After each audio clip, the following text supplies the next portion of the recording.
রাধে রাধে বন্ধুরা, আশা করি তোমরা সবাই ভালো আছো। আমিও ভালো আছি। এখানে কাঁচা আম নিয়েছি 750 গ্রাম। এই আম দিয়েই করব দারুণ স্বাদের শরবতের রেসিপি। তোমরা তো অনেক রকম ভাবে আমের শরবত করে খেয়েছো, একবার এভাবে করে খেয়ে দেখো বন্ধুরা, খেতে অসাধারণ হয় আর সারা বছর ধরে খাওয়া যায়।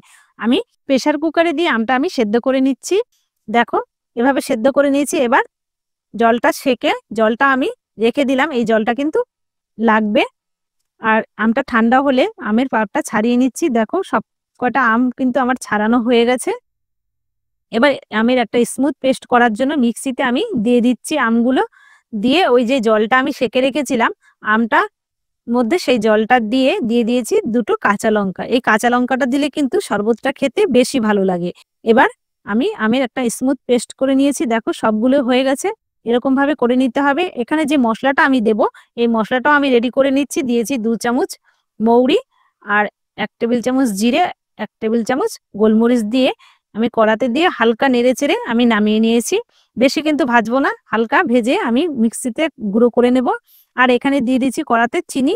এখানে যতটা আম নিয়েছি 750 আমে 750 চিনি দিয়েছি। দিয়ে 1 কাপ জল দিয়ে নেড়েচেড়ে চিনিটা গলে আসলে দিয়ে দিলাম আমের পাল্প। এটা দিয়ে ভালো করে নেড়েচেড়ে যখন কালারটা চেঞ্জ হয়ে এসেছে, আমি এখানে একটু দেব ফুড কালার।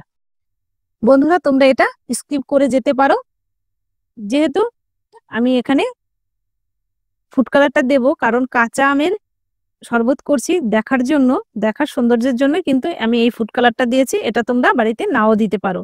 এখানে দিয়ে দিলাম এবার মিক্সিতে যে মশলাটা আমি করে নিয়েছিলাম, সেই মশলাটা কিন্তু আমি একটু বেশিই দিয়েছি। এই মশলাটা বেশি দিলে খেতে কিন্তু বেশি ভালো লাগে আমার কাছে। তোমরা তোমাদের পরিমাণ মতো দিয়ে নিও। আর দিয়ে দিলাম লবণ, বিট লবণ দিয়েছি। এই যে চাকা বিট লবণ ভেঙে আমি গুঁড়ো করে নিয়েছিলাম, বিট লবণটা দিলে কিন্তু খেতে বেশি ভালো লাগে। আর আমটা কিন্তু সেই তারের মতো হতে হবে না, একটু চিপচিপে হলেই হয়ে যাবে। আর গ্যাসের ফ্লেমটা বন্ধ করে আমি দিয়ে দিলাম লেবুর রস। লেবুর রসটা দিলে কিন্তু ফ্রিজে এটা জমবে না, ভালো থাকবে। আর এই কাচের বয়ামে আমি ঢেলে নেব।